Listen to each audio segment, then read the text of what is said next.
जय जय राम कृष्ण हरे जय जय राम कृष्ण हरे जय जय राम कृष्ण हरे जय जय राम हरे जय राम कृष्ण हरे हरि जय जय राम कृष्ण हरि जय राम कृष्ण हरे जय राम कृष्ण हरि जय राम कृष्ण हरे जय राम कृष्ण हरि जय राम कृष्ण हरे जय राम कृष्ण हरि जय राम कृष्ण हरे राम कृष्ण मने कंठे धरेला कृष्ण मने अवगाहने प्रकाश अवगाहने प्रकाश अवघाजने प्रकाश अवघाजने प्रकाश अवघाजने प्रकाश कंठे धरेला कृष्ण मने कंठे धरेला कृष्ण मने कंठे धरेला कृष्ण मने अवगाहने प्रकाश अवगाहने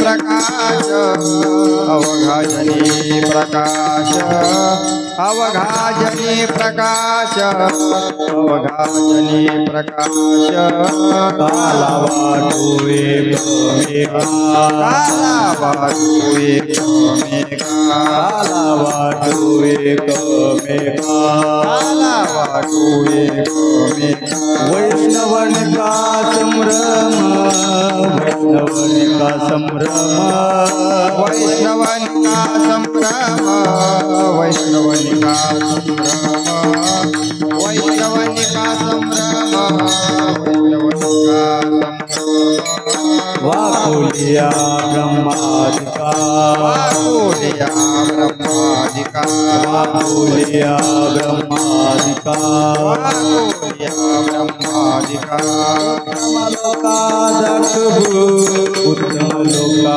दाखवू उत्तम लोका दाखवू उत्तम लोका दाखवू उत्तम लोका दाखवू उत्तम लोका दाखवू कालावाटो एकमेका कालावाटो एकमेका कालावाटो एकमेका कालावाटो एकमेका वैष्णवन का संभ्रम वैष्णवन का संभ्रम वैष्णवन का संभ्रम वैष्णवन का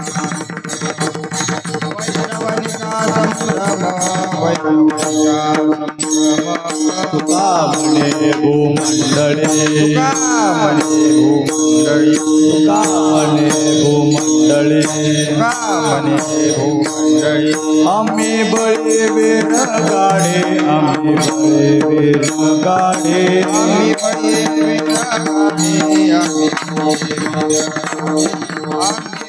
विरागाडे आम्ही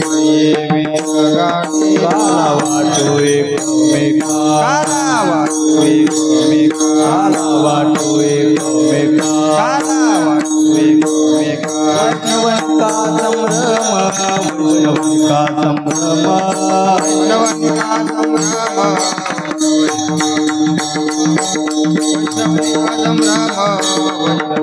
वैष्णवन का कुमार कुमाये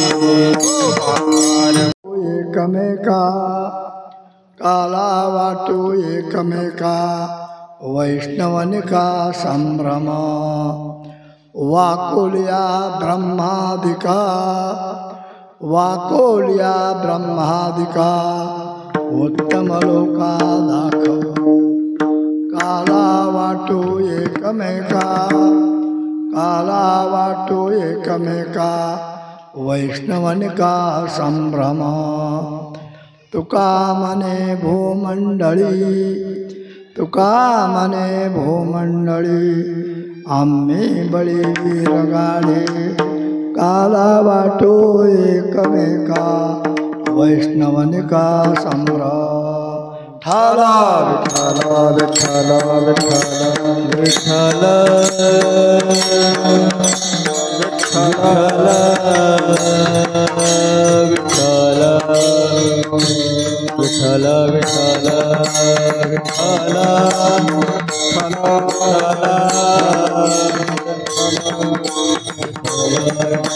कुंडली कवरदार विठ्ठल श्री ज्ञानदेव माऊली ज्ञानेश्वर महाराज की जय. विठ्ठला विठ्ठला विठ्ठला विठ्ठला विठ्ठला विठ्ठला विठ्ठला विठ्ठला विठ्ठला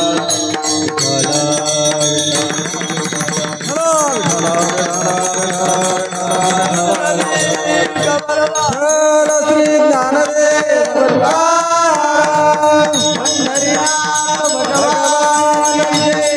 ज्ञानेश्वर महाराज की जय.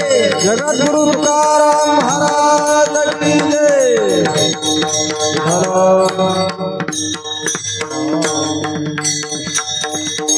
कंठी धरिला कृष्णमणी अवघा जनी प्रकाश काला वाटो एकमेका वैष्णवनिका संभ्रम.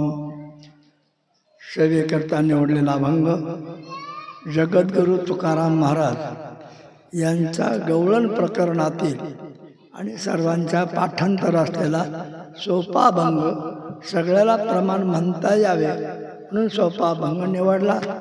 या अभंगामध्ये जगद्गुरु तुकाराम महाराज गोकुळामधल्या गोपीचा भाव कसा झाला किंवा कसा होता त्यांच्या अनुभवाला आलं त्याचं प्रतिपादन अभंगात केलेलं आहे. सेवेला करण्यापूर्वी भगवंताचं मंगल करून सेवेला प्रारंभ करू. पांडुरंगा करू प्रथम नमन. पांडुरंगा करू प्रथम नमन. पांडुरंगा करू प्रथम नमन. दूसरे चरण संताचिया दूसरे चरण त्यांच्या कृपादाने कथेचा विस्तार. कृपादाने कथेचा विस्तार. त्यांच्या कृपादाने कथेचा विस्तार. कृपादाने कथेचा विस्तार. बाबाजी सद्गुरुदास तुका. बाबाजी सद्गुरुदास तुका. बाबाजी सद्गुरुदास तुका.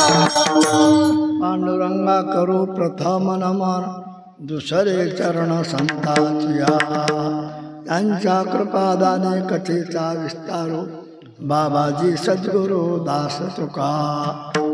आपले शरण शरण एकनाथा. शरण शरण एकनाथा पायी माता ठेविला. पायी माता ठेविला. पायी माता ठेविला. शरण शरण एकनाथा पायी माता ठेविला. पायी माता ठेविला. पायी माता ठेविला. शरण शरण एकनाथा पायी माता ठेविला. पायी माता ठेविला. पायी माता ठेविला. पायी माता ठेविला. पायी माता ठेविला. शरण शरण एकनाथा पायी माता ठेविला. पायी माता ठेविला. पायी माता ठेविला. पायी माता ठेविला. पायी माता ठेविला. शरण शरण एकनाथा पायी माथा ठेविला. नका पाहू गुणदोष झालो दास पायाचा. महायोग पीठे तटे भीमरथ्याम वरम पुंडरीकाय दातुं मुनीन्द्रये. समागत्य तिष्ठन्त आनन्दकन्दं परब्रह्मलिंगं भजे पांडुरंगं. श्री संताची ये माथा चरणावरे. श्री संताचे माता चरणावरे. श्री संतांची माता चरणावरे. श्री संताचे माता चरणावरे. साष्टांग एकडी दंडवत.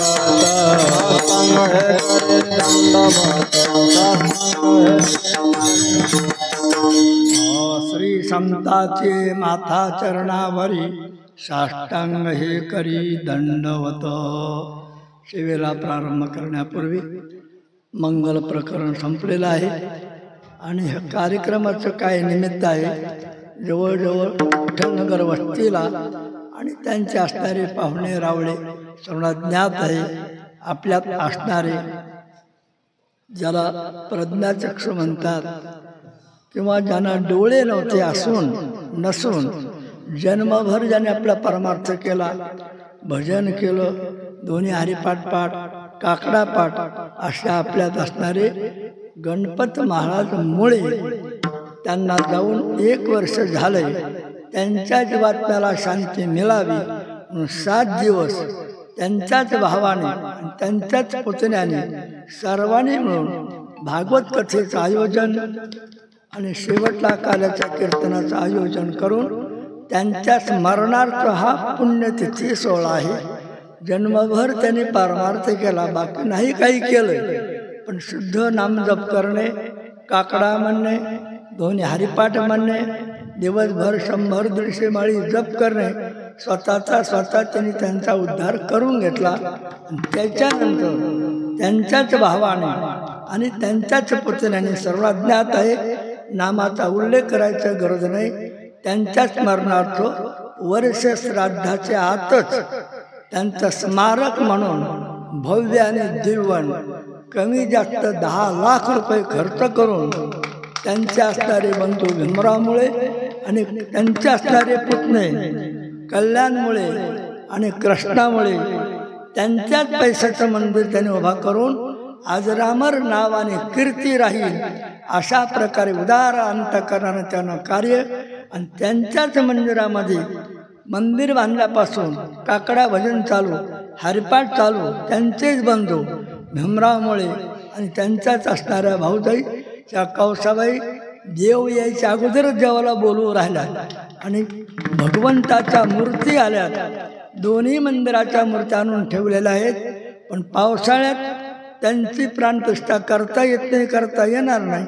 मग दिवाळीच्या नंतर एक 3 दिवसाचा सोहळा कार्यक्रम स्थापना होईल आणि त्यांच्या नावानं जे काही नामस्मरण घडेल त्या मंदिरात सगळं पुण्य हे त्यांच्या जीवात्म्याला मिळून त्यांच्या आत्म्याला शांती मिळेल असा थोडक्यात परिहार देऊन मंगल प्रकरणाकडे वळू.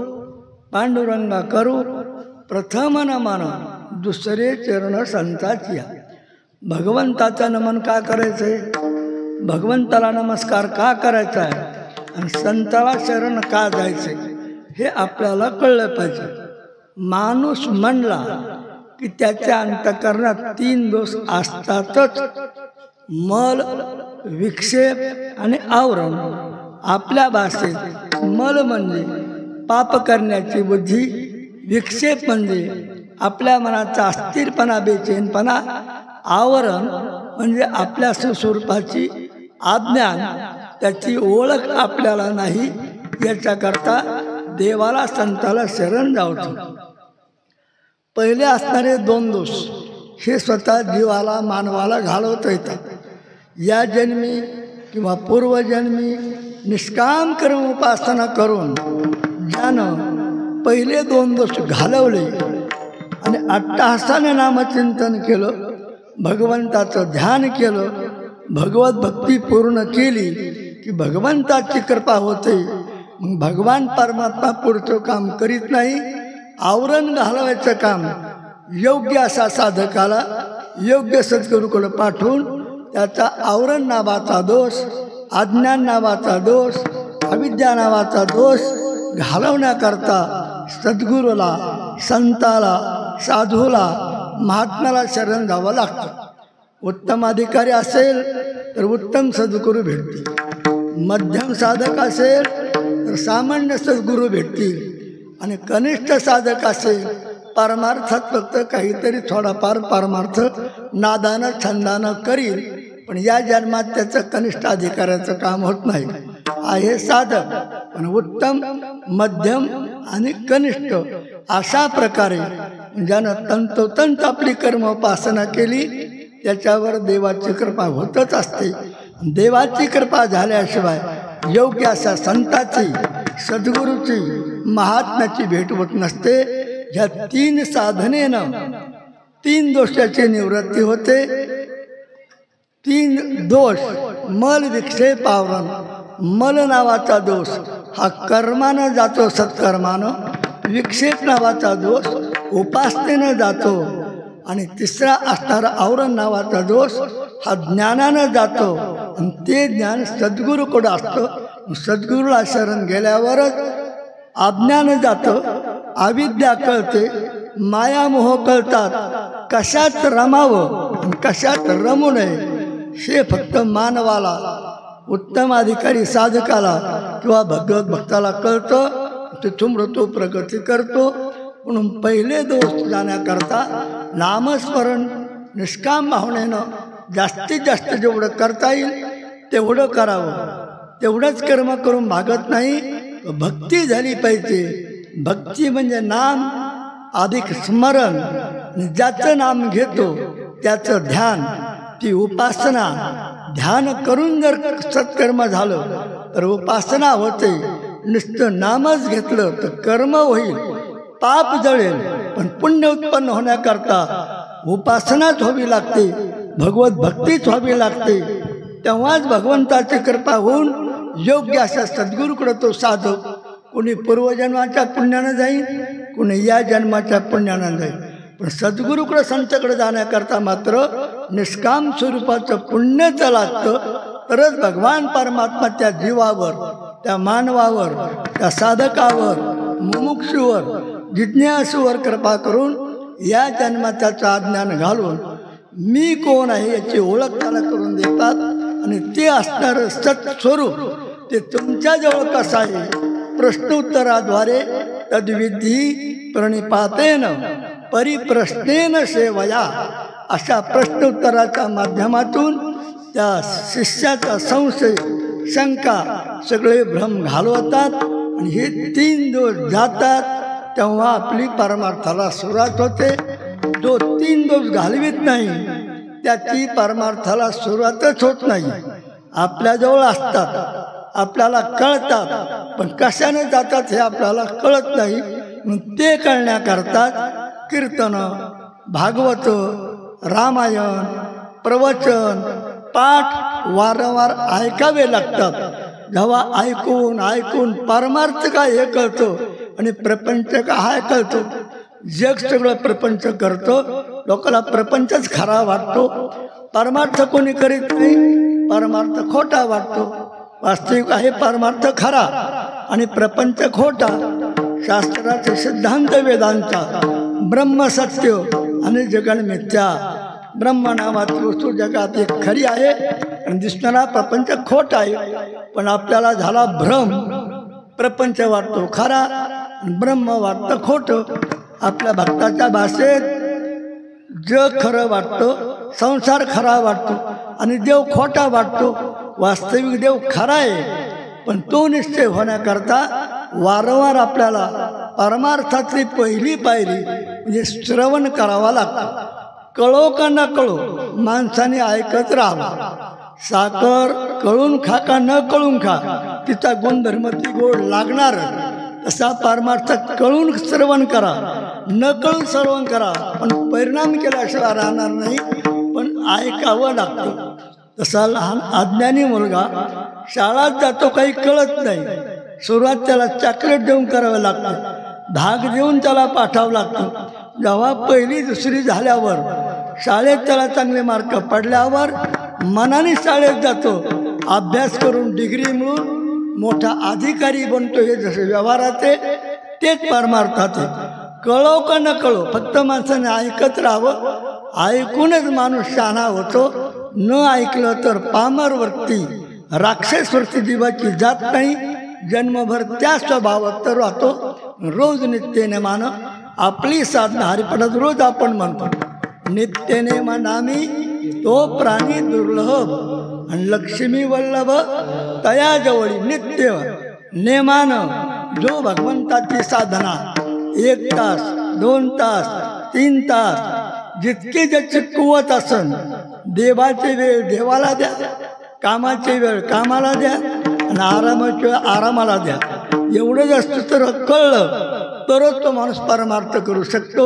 हे सूत्र जर कळलं नाही, सगळेच काम टाईम आपला कामाचाच आहे, सगळा टाईम झोपीचाच आहे, अज्ञानात भ्रमात राहतो आणि जन्माला हेला आणि पाणी वाहू वाहू मेला यानं प्रपंचच करीत बसून जन्मभर रडत बसतो. वास्तविक प्रपंच हा सुखाचा आहे, सुखरूप आहे. संताचा प्रपंच संसार सुखाचा का होतो, जीवाचा संसार दुःखाचा का राहतो हे त्याला कळत नाही. हे त्याला कीर्तनात कळतं, हे प्रवचनात कळतं, भागवत कथेत कळतं, रामायणात कळतं. म्हणून कळको नकळो माणसाने ऐकायला गेलं पाहिजे. जिथं असल तिथं जाऊन बसावं. पहिल्या कीर्तनात थोडं कळेल, दुसऱ्या करता थोडं अजून जास्त कळेल. म्हणून तीर्थयात्रेला जायचंय, वारीला जायचंय. तिथं जाऊन साधू संतांचे कीर्तन प्रवचन ऐकून आपली देहरूपी ही बॅटरी चार्ज करून घ्यायची आणि सातत्यानं आपल्याकडून कसा पारमार्थ घडेल याचा उपयोग करायचा आहे. म्हणून करता पहिले 2 प्रयत्न आहेत, मल आणि विक्षेप घालवण्याचे. कर्म आणि उपासना हे जीवानं केले पाहिजे. पुढचं काम भगवान परमात्मा करतो, म्हणून संताकडे तो पाठवून त्याचा ज्ञान घालवतो. अशा प्रकारे माणसाच्या अंतःकरणात ते 3 दोष जाण्याकरता त्यानं परमार्थ केला पाहिजे.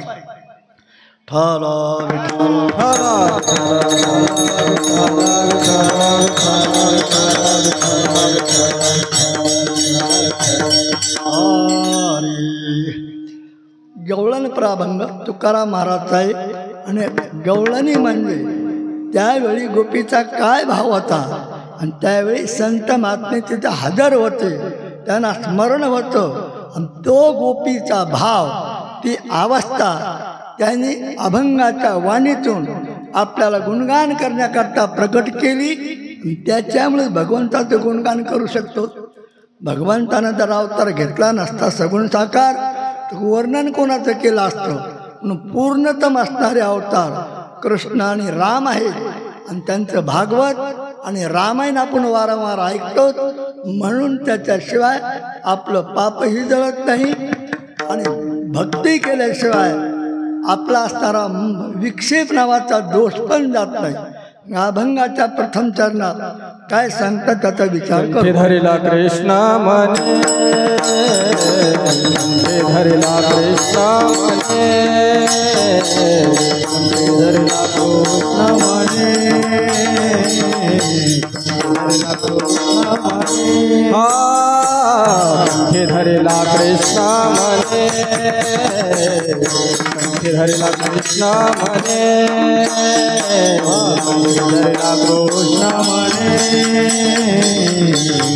धरिला कृष्ण मने.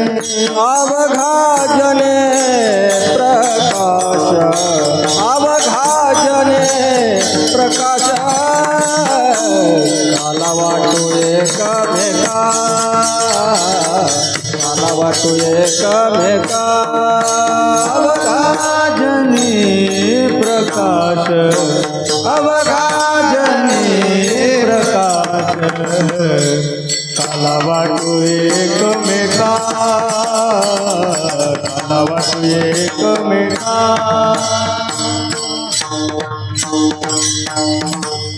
कंठी धरिला कृष्ण म्हणे, कंठामध्ये ज्यानं कृष्ण नावाचं नाम मनामध्ये पकडलंय, कंठी धरिला कृष्ण म्हणे.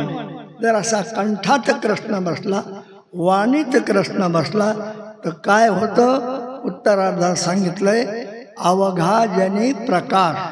जन म्हणजे जगामध्ये त्याचा प्रकाश पडतो. साधू संतांच्या जगात प्रकाश का आहे, त्याने कंठात कृष्ण आणि मनात भगवंताचं रूप ध्यान ठेवलंय, म्हणून संतांच्या जगात प्रकाश आहे. संसारी माणसाच्या जगात प्रकाश का नाही, घरात प्रकाश का नाही, गावात प्रकाश का नाही. कंठात कृष्णमणी धरला नाही तर त्याचा पुढं प्रकाश पडत नाही. अज्ञान अंधकारात दुःखात संसाराची व्याख्या सांगायची गेलं, सदनीत रडरड, सदनीत हाडहाड, सदनीत फडफड, सारखी करकर आणि सारखी मरमर याच्याशिवाय संसारात काही सापडत नाही. आणि ज्यानं कंठात मणी धरला त्याचा जगात प्रकाश पडतो. म्हणजे देव सखा जरी जग अवघे कृपा करी. जगानं देवाला मित्र केले, जग त्याच्यावर कृपा करते.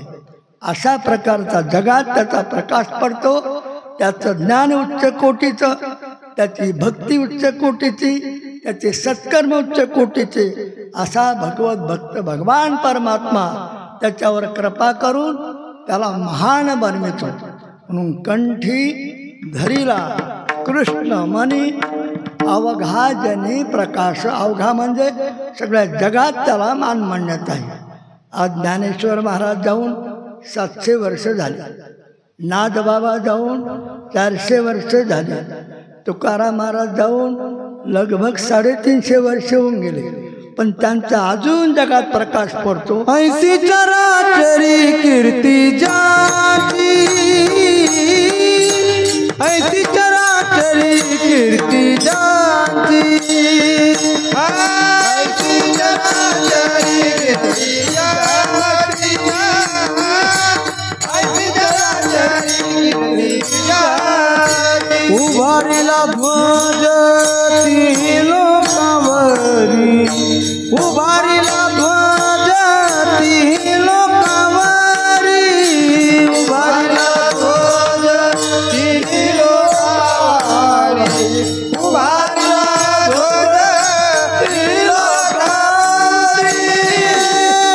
ऐसी चराचरी कीर्ती जाची, ऐसी चराचरी कीर्ती जाची,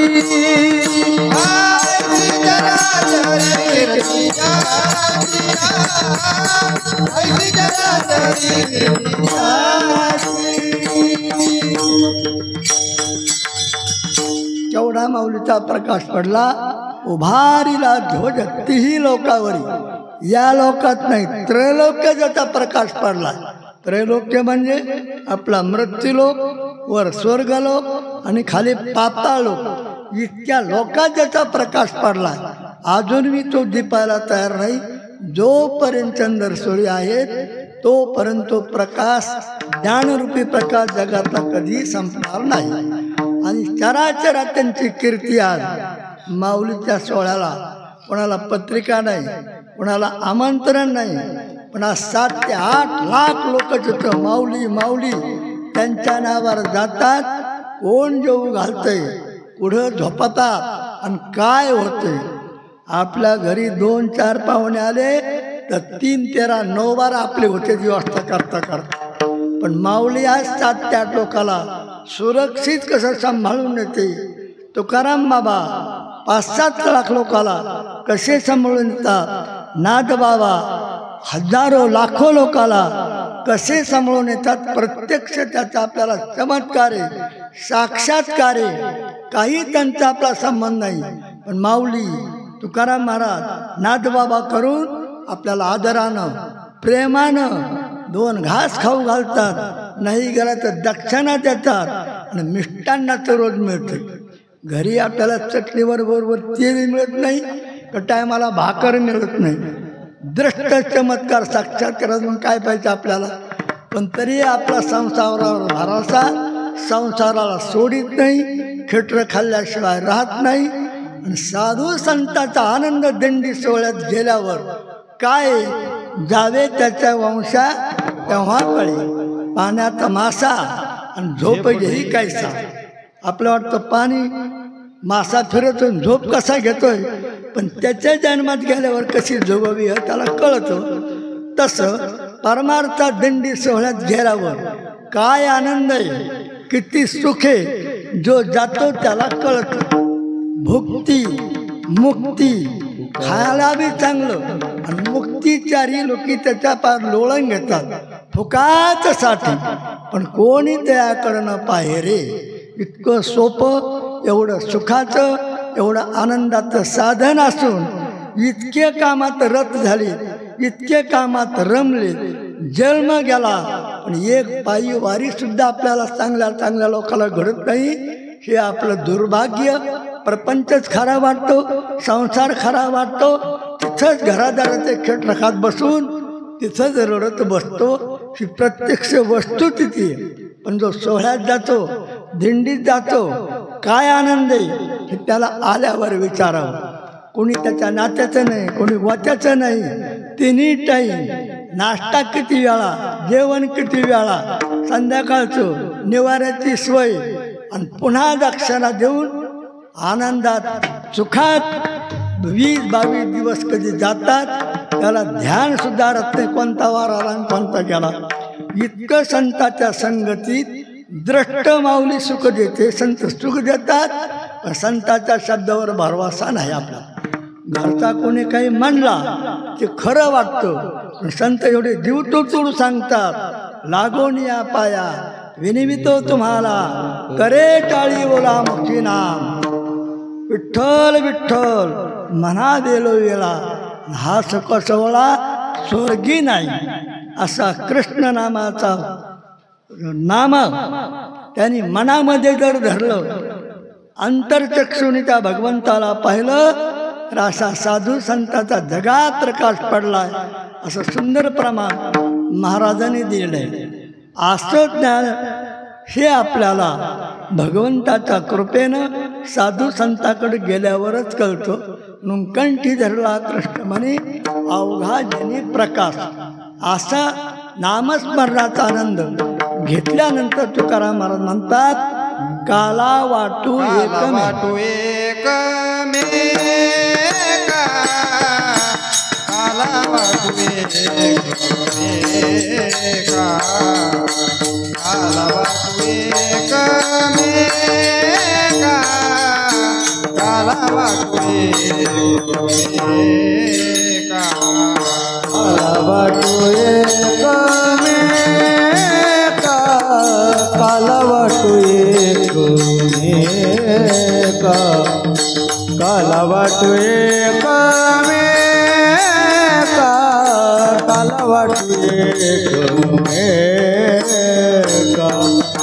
वाटू एक मेका, काला वाटू एक मेका, काला वाटू एक मेका, काला वाटू एक मेका, काला वाटू एक मेका, काला वाटू एक मेका, काला वाटू एक मेका, काला वाटू एक मेका. वैष्णवानिका संभ्रम, वैष्णवानिका संभ्रम, वैष्णवानिका संभ्रम, वैष्णवानिका संभ्रम. काला वाटू एक मेका, काला वाटू एक मेका, काला वाटू एक मेका, काला वाटू एक मेका, काला वाटू एक मेका, काला वाटू एक मेका, काला वाटू एक मेका, काला वाटू एक मेका.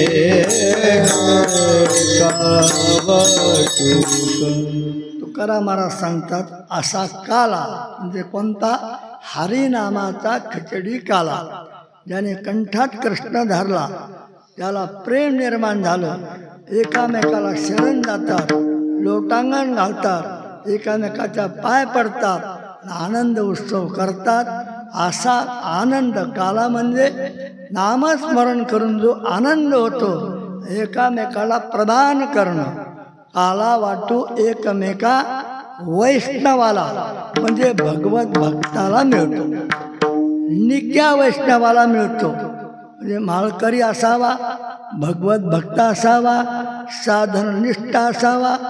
असा जो वैष्णव निका आहे, निष्ठा माळकरी त्याला काळा मिळत नाही, तर तो निका वैष्णव म्हणजे शुद्ध भक्तीचा ज्याला रंग लागला, ज्याचं पवित्र चित्त बनलं, ज्याचं निर्मळ मन बनलं, बुद्धी शुद्ध झाली, असा वैष्णवनिका शे एकमेकाला काला वाटतात. म्हणजे नामस्मरणाचा आनंद घेऊन पावल्या खेळणं काय, चाली खेळणं काय, भजनात भरडात नाचणं काय, असा काला तेही सेवन करतात आणि जगालाही देतात.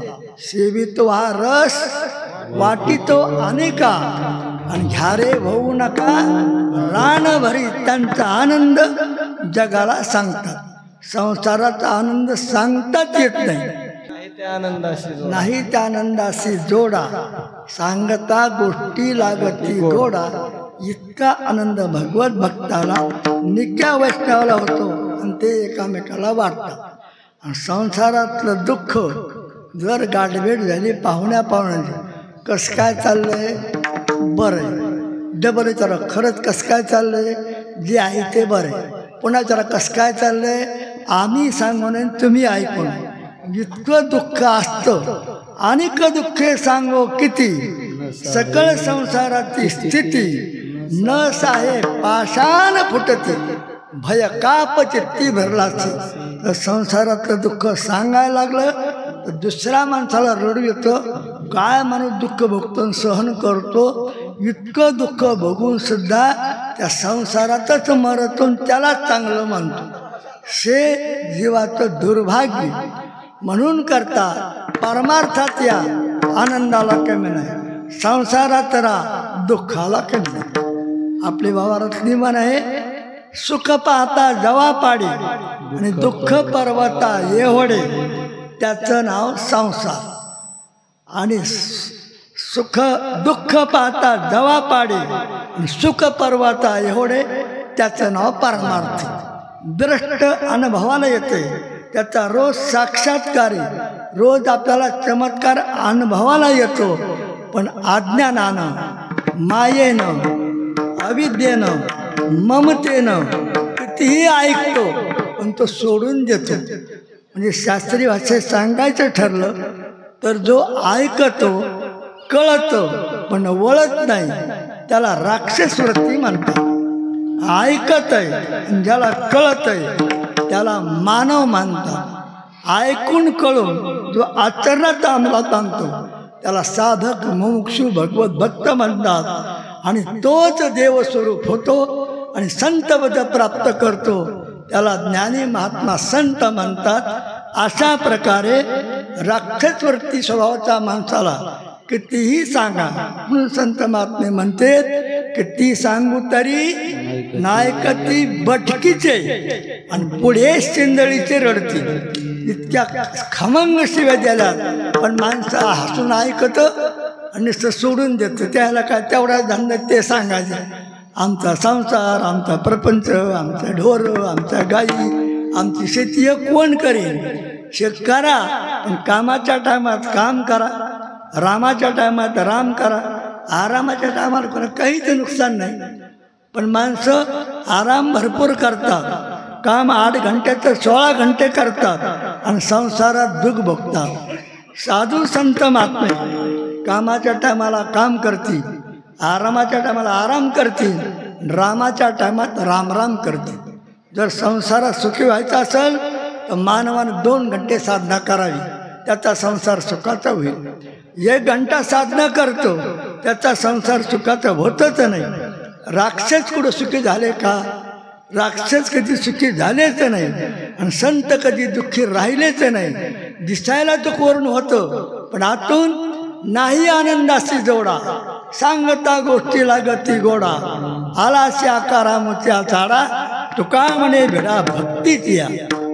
अशा प्रकारचा आनंद हा साधू संताकडे रोज हरिपाठात म्हणतो.